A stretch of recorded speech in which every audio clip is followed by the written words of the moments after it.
우리 이사야 말씀 보겠습니다. 이사야 43장 15절에서 21절까지 말씀 보겠습니다. 한 절씩 교독하죠. 나는 여호와 너희의 거룩한 이여 이스라엘의 창조자여 너희의 왕이니라. 나 여호와가 이같이 말하노라. 바다 가운데의 길을 큰 물 가운데의 지름길을 내고 병거와 말과 군대의 용사를 이끌어내어 그들이 일시에 엎드러져 일어나지 못하고 소멸하기를 꺼져가는 등불 같게 하였느니라. 너희는 이전 일을 기억하지 말며 옛날 일을 생각하지 말라. 보라, 내가 새 일을 행하리니 이제 나타낼 것이라. 너희가 그것을 알지 못하겠느냐? 반드시 내가 광야의 길을 사막의 강을 내리니. 장차 들짐승 곧 승냥이와 타조도 나를 존경할 것은 내가 광야의 물을 사막의 강들을 내어 내 백성 내가 택한 자에게 마시게 할 것이니라. 이 백성은 내가 나를 위하여 지었나니 나를 찬송하게 하려 함이니라. 아멘. 2026년도 새해가 되었습니다. 벌써 4일째인데요. 사람들은 보통 한 해를 마감하고 그리고 새해를 시작할 때면 지난해와 달라진 뭔가를 이번에는 꼭 이루겠다라고 하는 결단을 하곤 합니다. 공부를 한다던가 자격증을 딴다던가 다이어트를 한다던가 여러 가지의 것들을 계획하면서 시작하게 되죠. 여러분이 올해 어떤 계획으로 또 결단으로 이 새해를 시작하시는지 모르겠지만 각기 다른 상황과 마음과 기준을 가지고 올해를 시작하실 거예요. 저는 여러분들의 그 모든 것들을 다 존중하며 응원합니다. 하나님께서 모든 것들 하나님의 뜻 안에서 이끌어 주시고 다 이루어 주시길 소망해요. 자, 이렇게 뭔가 우리가 적극적이고 진취적으로 새해를 시작하게 되는데 사실 이게 잘 되는 분들도 있지만 또 그러지 않은 분들도 사실 있을 거라고 생각이 듭니다. 내가 이제까지 수없이 다짐하고 또 시도도 해봤지만 이게 제대로 이루어져 본 적이 없으니까 다시는 그런 거에 대한 기대보다는 그냥 하루하루를 그냥 살겠다 이렇게 생각하시는 분들 분명히 있죠. 특히나 뭔가 내게 뼈아픈 실패의 경험이 있다던가 아니면 그 작년의 실패의 경험이 올해에 완전히 회복되지 못한 그런 상황이라면 이런 마음이 더 많이 가질 수 있죠. 누군가 이런 생각을 부정적이고 나태한 생각이다라고 탓할 수도 있을지 모르겠지만 사람의 마음이라는 것이 또 상황이라는 것이 각자 다 다르지 않습니까? 모든 사람에게 미래가 다 기대되고 또 좋기만 하지 않아요. 불안하고 두려울 수도 있죠. 그런 경우에는 제가 그 불안하고 두려운 마음 이것을 어떻게 잘 다스릴 것인가 여기에서부터 시작을 해야 된다라는 생각을 합니다. 그래서 오늘 그런 생각 그런 어떤 마음에 눌림이 있는 분들에게 위로가 되는 그 힘이 되는 그런 말씀이라고 오늘 말씀을 생각해요. 오늘 말씀 배경부터 보면은 오늘 이 말씀은 구약 시대 이사야 선지자의 기록입니다. 이사야서. 이사야라고 하는 인물은 이스라엘이 남과 북으로 분열되어 있던 분열왕국 시대에 남쪽에 있는 유다의 사람이에요. 특별히 남유다의 10번째 왕인 우시야 왕 때부터 요담, 아하스, 히스기야 왕까지 총 4명의 왕을 거치면서 활동을 한 선지자입니다. 아주 활발하게 활동했죠. 한 4, 50년 정도로 활동을 했는데 특별히 이 4명의 왕들 중에서 요담과 히스기야는 남유다에 있는 여러 왕들 중에서도 비교적 선한 왕, 비교적이라기보다는 그들 중에서도 좀 탁월한 왕이었어요. 선한 쪽으로. 좋은 왕들이었죠. 반면에 우시야와 아하스는 교만하고 악한 왕들이었습니다. 분열왕국 시대의 대체적인 영적인 흐름이라는 것이 한쪽으로 편향되어 있었어요. 악한 쪽으로 계속 가고 있었습니다. 이 악한 쪽으로 계속 가는 것을 요담이 그나마 정신 차리고 우리 다시 하나님께로 돌아가자. 그러면 또 그 아들이 또 다시 원상복구시키고 히스기야가 다시 하나님께로 우리가 돌아가야 된다. 끌어당기면 다시 또 히스기야 아들이 악한 쪽으로 끌고 가고 이런 일들이 계속 반복됐다는 거죠. 그러면서 계속 악한 길로 갔습니다. 결국 하나님께서는 이 남유다 이전에 북이스라엘은 이미 아수르에 의해서 멸망당했고 한 130년 좀 지난 시점에 남유다도 바벨론에 의해서 멸망당하게 되세요. 사실 하나님께서 바벨론을 통해서 남유다를 멸망시키셨다라고 했을 때 그렇게도 볼 수 있지만 사실 엄밀히 따져서는 하나님의 보호하시는 손길을 거두셨을 때 그 주변에 있는 자들이 이스라엘을 망가뜨렸다라는 거겠죠. 무너뜨렸다. 이런 시대적 상황. 그래서 결국 하나님 앞에 그들이 죄악으로 말미암아 그런 비참한 미래가 앞으로 열리게 될 텐데, 그 일들이 있기 이전에 하나님은 이사야를 통해서 앞으로 너희의 죄에 대해서 이러한 일들이 있었고, 내가 여기에 대해서 이렇게 너희들을 징계할 것이고, 그래서 너희는 결국 이렇게 될 것이다라고 하는 그런 말씀들을 미리 이사야라고 하는 선지자를 통해 말씀하셨던 겁니다. 이사야 1장이 이렇게 시작을 해요. 유다 왕 우시야와 요담과 아하스와 히스기야 시대에 아모스의 아들 이사야가 유다와 예루살렘에 관하여 본 계시라. 자, 앞으로 일어날 일들에 대해서 하나님께서 보여주십니다. 하늘이여 들으라, 땅이여 귀를 기울이라. 여호와께서 말씀하시기를 내가 자식을 양육하였거늘 그들이 나를 거역하였도다. 소는 그 임자를 알고 나귀는 그 주인의 구유를 알건만은 이스라엘은 알지 못하고 이 나의 백성은 깨닫지 못하는도다 하셨도다. 슬프다 범죄한 나라여 허물진 백성이여 행악의 종자여 행위가 부패한 자식이로다. 그들이 여호와를 버리며 이스라엘의 거룩하신 이를 만누리 여겨 멀리하고 물러갔도다. 이스라엘은 하나님의 백성이에요. 그럼에도 불구하고 그들은 하나님을 배신하고 거역했죠. 결국 나뉘어져 있던 이스라엘 백성들, 북이스라엘은 이미 멸망했고 이제 남유다도 바벨론에 의해서 멸망당할 거예요. 이런 배경하에서 이스라엘 백성들에 대한 하나님의 진노가 선포가 되고 있죠. 그래서 이게 이사야 1장부터 39장까지의 내용입니다. 쭉 이렇게 하나님 앞에 어떤 범죄한 자들인가, 어떤 너희들이 얼마나 악한 자들인가에 대해서 하나님께서 말씀하세요. 그러나 놀랍게도 이사야서는 그렇게 하나님 앞에서의 그들의 어떤 죄악으로 말미암는 절망적인 이야기로 이사야서가 끝나질 않습니다. 반전이 있어요. 40장부터 마지막 66장까지는 전혀 다른 스토리가 이어집니다. 무슨 얘기냐? 그럼에도 불구하고 하나님이 너희를 사랑한다라. 그럼에도 불구하고 너희를 징계하였지만 그 징계에 대해서 하나님이 회복시키실 것이다라고 하는 소망의 이야기가 이사야 40장부터 66장까지 나옵니다. 그래서 구약에 나타난 하나님의 사랑이 얼마나 큰가, 이걸 알아보려면 이사야 40장 이후로 쭉 읽어보면 하나님이 그럼에도 불구하고 이렇게 사랑하시는구나, 이렇게 우리는 하나님의 사랑을 알 수가 있어요. 자, 이사야서의 구성이 이렇게 되었다면 오늘 본문 이사야 43장도 하나님이 포기하지 않으시는 사랑에 대해서 이야기를 하겠죠.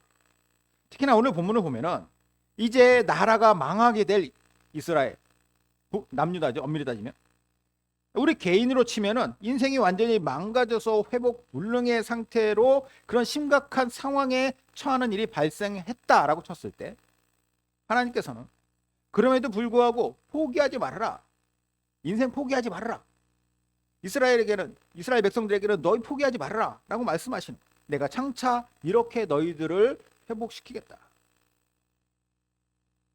하나님께서는 이런 말씀을 하시기 위해서 본인을 뭐라고 칭하시냐면 길을 내는 이, 길을 만드는 이라고 표현을 하세요. 특별히 오늘 본문의 첫 절인 15절에서는 하나님을 뭐라고 하냐면 길을 내시는 분으로서의 당신의 명칭을 이렇게 얘기해요. 나는 여호와 너희의 거룩한 이요 이스라엘의 창조자요 너희의 왕이니라. 세 가지를 얘기해요. 거룩하니, 창조자, 왕이다. 이 각각의 명칭에 담긴 의미를 알아보면 하나님께서 어떤 방식으로 어떤 길을 내시는가가 보입니다. 거룩한 창조자 왕으로서 하나님은 어떤 길을 내시는가? 첫 번째가 거룩한 분으로서 구원의 길을 내십니다. 나 여호와가 이같이 말하노라. 바다 가운데 길을 큰 물 가운데 지름길을 내고 병거와 말과 군대의 용사를 다 이끌어내어 그들의 일시에 엎드러져 일어나지 못하고 소멸하기를 꺼져가는 등불 같게 하였느니라.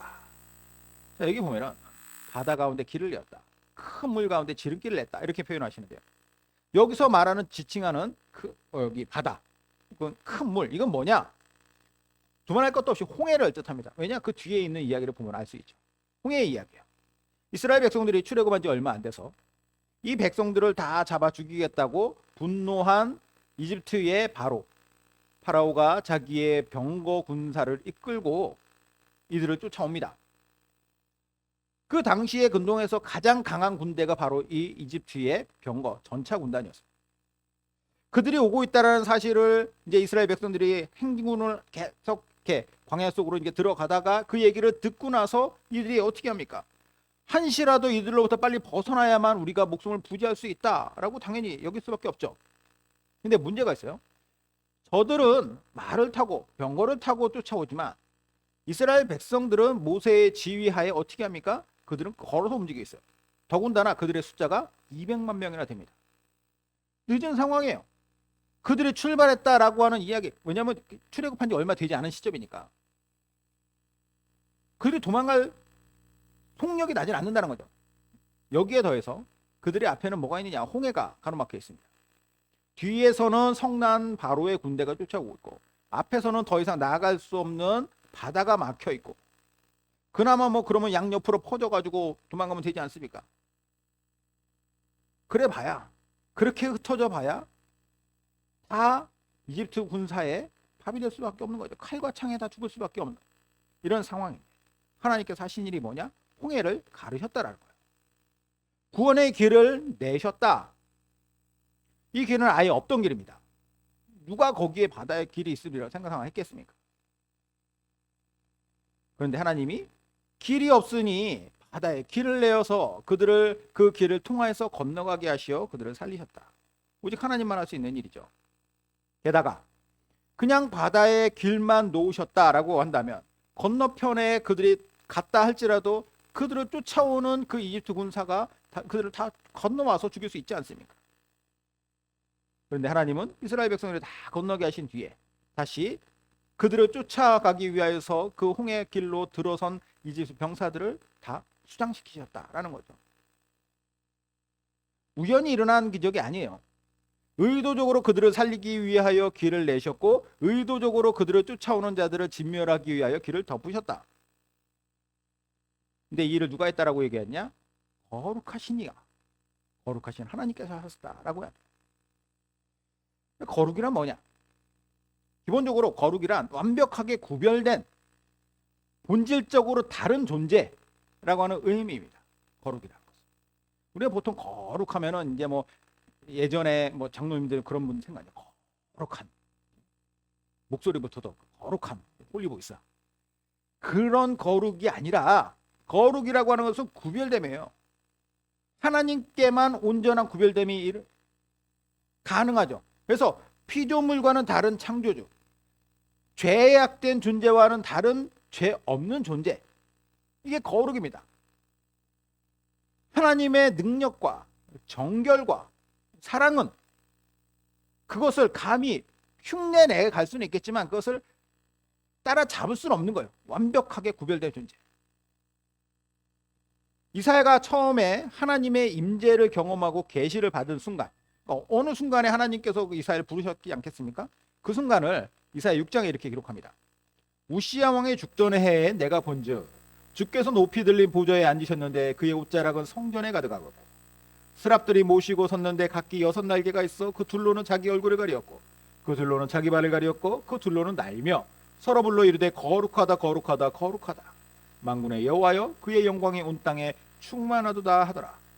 이같이 화답하는 자의 소리로 말미암아 문지방의 터가 유동하여 성전의 연기가 충만한지라.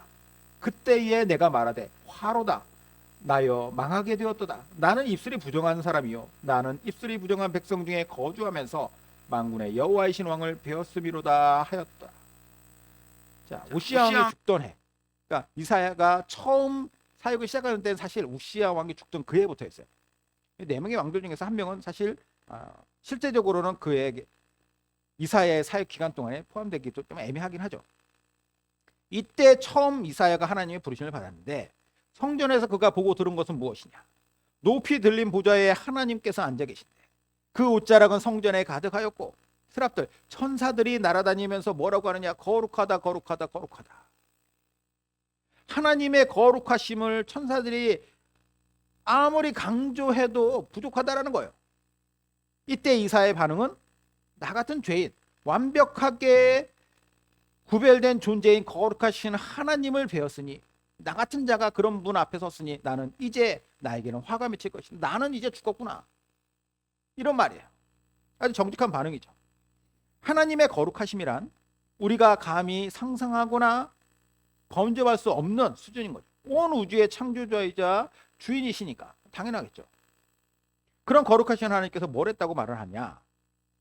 오늘 우리 본문에서 바다 가운데 길을 내셨다. 큰 물 가운데 지름길을 내셨다.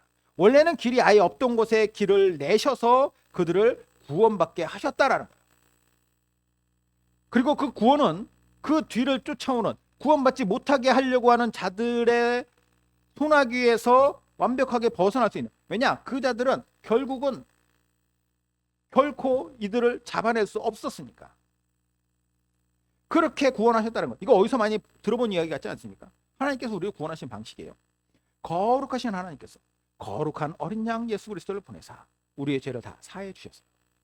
이에 구원이란 것을 아예 꿈꿀 수도 없었던 우리에게 없던 길을 만들어 주셨습니다. 마치 홍해를 갈라서 길을 만들어 건너가게 하셨던 것처럼.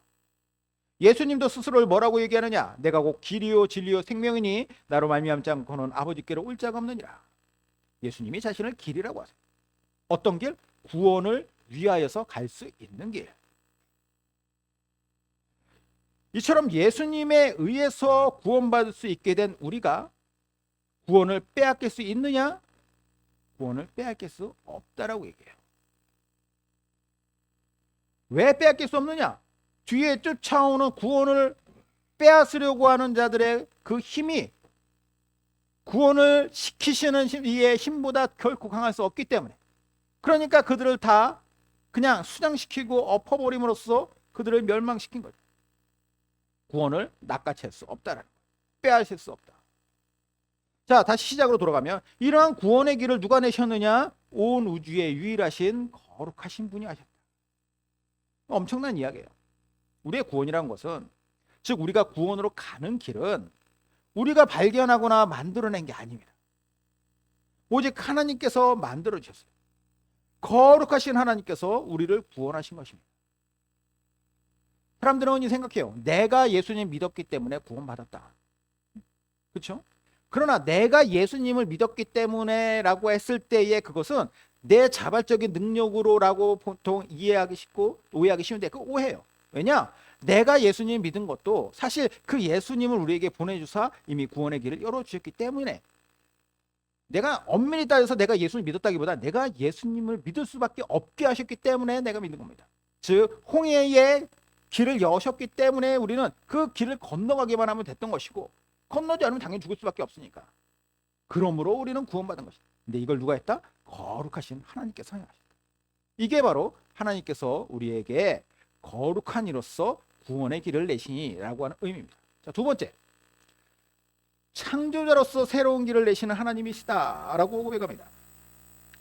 너희는 이전 일을 기억하지 말며 옛날 일을 생각하지 말라. 보라, 내가 새 일을 행하리니 이제 나타날 것이라. 너희가 그것을 알지 못하겠느냐? 반드시 내가 광야의 길을 사막의 강을 내리니 장차 들짐승 곧 승냥이와 타조도 나를 존경할 것은 내가 광야의 물을 사막의 강들을 내어 내 백성 내가 택한 자에게 마시게 할 것임이라. 자, 아까 15절에서 두 번째로 하셨던 말씀이 뭐냐면 당신을 이스라엘의 창조자다라고 말씀하셨어요. 창조자. 하나님이 창조자이심은 당연히 우리가 알고 있고 이해가 되는데, 왜 굳이 하나님의 창조자 하나님을 새로운 길을 내시는 분으로서 우리가 연결해서 볼 수가 있느냐? 설명해 드리겠습니다. 아시는 것처럼 하나님의 창조는 뭐냐? 무에서 유가 된 거예요. 빛이 있으라 하니까 아무것도 없는, 사실 공간이라는 개념 자체도 없는 그곳에 하나님께서 빛이라고 해서 만드시고 공간을 만들어 가셨죠. 온 세상 자체가 하나님의 창조에 의해서 생겨난 존재예요. 그런데 하나님의 창조라는 것은 단순히 없던 것을 있는 것으로 만든 것에서 그치는 것이 아니라 그 창조 안에는 매우 창의적이고 매우 적절하며 그리고 심미적으로도 아름답고 또 완벽한 모습으로 창조했어요. 아담과 하와가 죄를 지음으로 말미암아서 이 창조 세계의 완벽함에 스크래치가 나긴 했지만, 그럼에도 불구하고 하나님이 만드신 이 세상이라고 하는 것은 엄청난 하나의 작품이라고 볼 수 있는 것이죠. 예를 들어서 우리가 우주에 있는 수많은 별들을 보면, 그런 별들 중에서 우리가 살고 있는 이 지구를 한번 보십시오. 어떻게 이 지구상에 다양한 생명체들이 존재할 수 있었던가? 그러면 생명체들이 존재할 수 있는 환경이 있기 때문에 우리는 존재하는 거 아닙니까? 제가 과학을 잘 몰라서 하는 무식한 말일지 모르겠지만, 우주의 폭발로 무에서 유가 됐어요. 이것도 웃기죠. 뭔가 제1 원인이라고 하는 것이 있어야 됩니다. 뭐 어쨌든 뭐 그거 다 그렇다 치고 이 과정에서 지구도 만들어졌대요. 여기에 공기와 물도 어떤 화학작용이든지 뭐든지 작용 통해서 생겼고, 그러니 지구의 어느 날 또 어떤 현상이 또 일어나. 무생물이 아주 원시적인 단세포 생물로 생명이 탄생을 해. 생명이 없는 곳에, 원래 생명이 있는 곳에서 없어져야 되는 것이 맞는데 없는 곳에서 생겨났어요. 그리고 이 단세포 생물이 오랜 세월을 진화하여 세포 분열을 일으킬 수 있는 생명체가 되고, 이 과정에서 수많은 식물과 동물들이 나왔고, 그리고 이 마지막에 뭐가 나왔다고 합니까? 우리 인간이라고 하는 가장 진화한 존재, 가장 진화한 존재라고 얘기하는 이유는 뭡니까? 가장 머리가 좋기 때문이다, 이렇게 얘기하잖아요. 근데 그것도 참 웃기다, 저는 개인적으로 생각하는 게, 왜냐하면 이왕 진화할 거면 머리만 진화할 게 아니라 몸도 진화해야 되는 거예요. 말 근육 보십시오. 그냥 있는 그 자체 근육인데 왜 우리는 물렁물렁한 살을 가지고 있는가? 왜 단련해야만 그렇게 되는가? 왜 그걸 왜 진화 과정에서 포기하는가? 왜 단단한 뭐 가죽과 그런 것들, 아니면은 추위에 옷을 만들어 입기 위해서 왜 굳이 진화해서 털이 다 빠졌는가?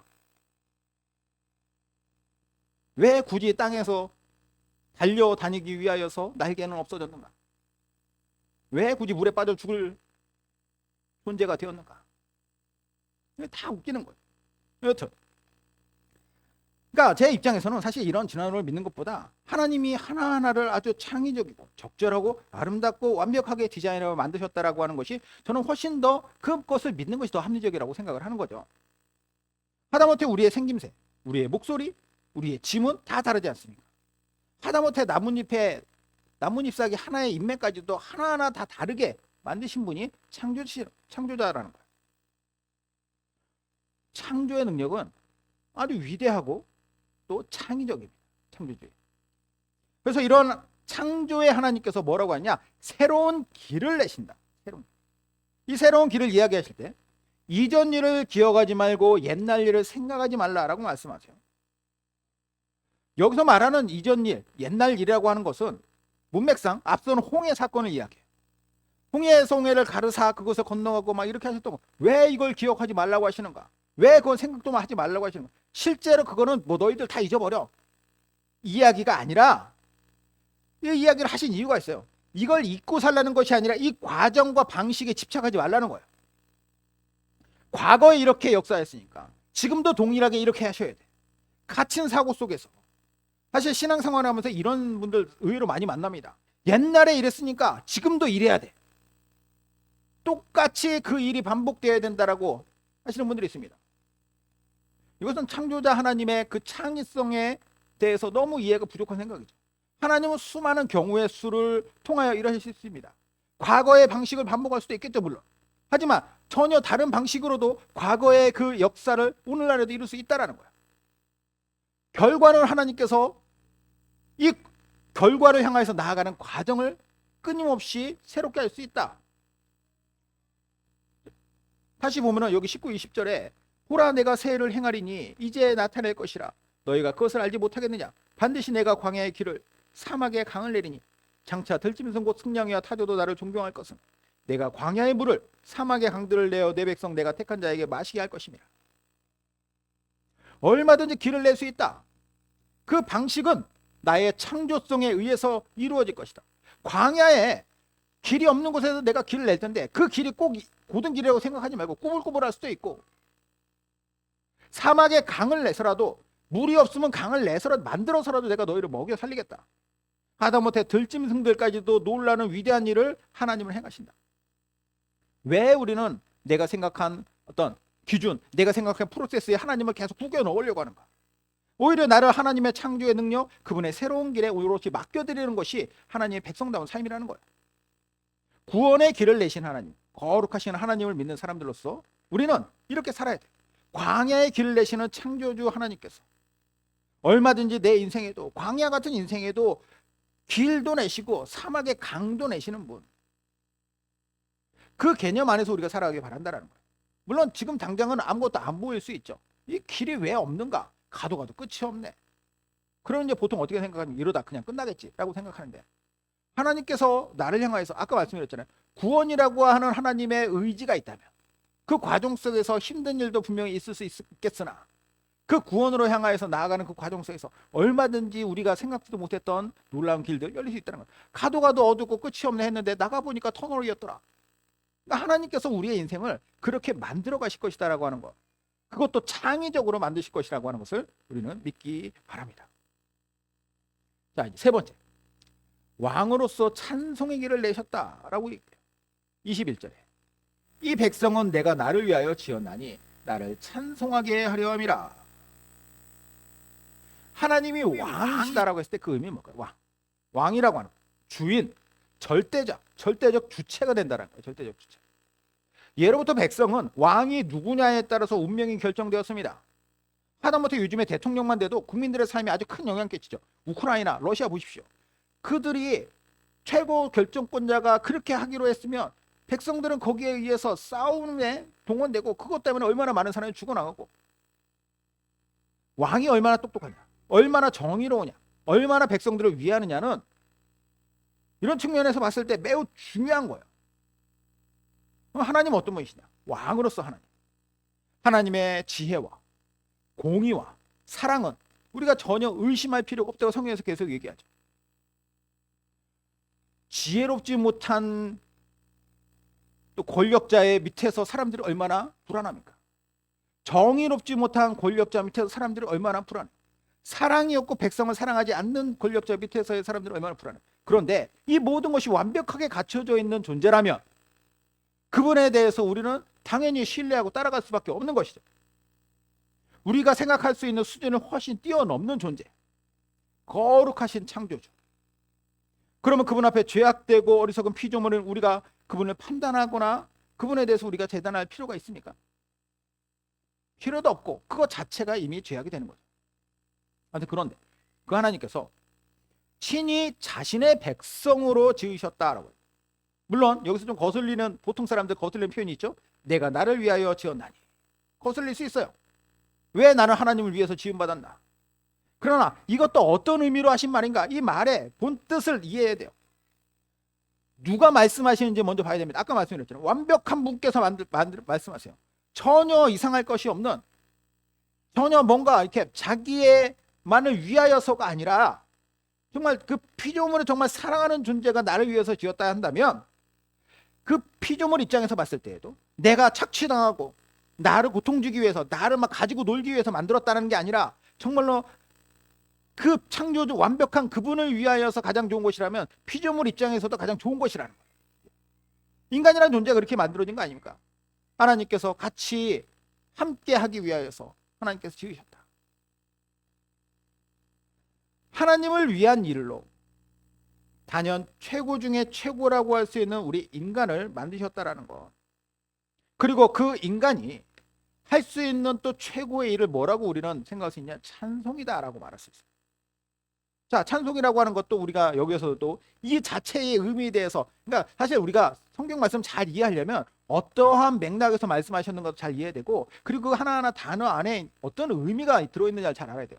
찬송하기 위해서 지어졌다. 그러면 이제 딱 떠오르는 게 뭐예요? 맨날 난 노래 불러야 되나? 천국 가면 맨날 예배 드리고 찬송한다고 그러니까 맨날 가면 뭐 1부 예배, 2부 예배, 3부 예배 계속 들어야 되나? 이거야죠. 천국 자체도 이렇게 부담스럽게 생각하죠. 아니에요. 찬송한다라고 하는 것은 단순히 내가 목이 쉬어라 그분을 노래해야 된다라고 하는 그것뿐만이 아니라, 물론 그것도 속하겠죠. 왜냐, 우리가 찬송할 때 기쁨이 또 있으니까. 그러나 기본적으로 우리의 존재 자체가 그분을 예배할 수 있는 존재로 만드셨다라고 하는 거예요. 많은 동물들이 뭐 세상에 있는데 IQ로 따지면 뭐 돌고래나 뭐 침팬지나 이런 것도 IQ 높다고 그러잖아요. 그런데 문제는 그런 IQ가 높은 동물이라 할지라도 정말로 그 동물에게는 인간과 다른 특징이 있어요. 인간은 그런 동물과 달라요. 뭐가 다르냐? 영혼이 있다라는 거예요. 그 영혼이 있다라고 하는 증거가 뭐냐? 신앙생활을 할 수 있냐 없냐요.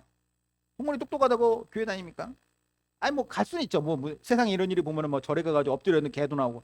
근데 그게 정말로 이게 학습된 행동으로 하는 것이지, 지능으로 하는 것이지, 그게 영적인 반응으로 하는 게 아니라는 거예요.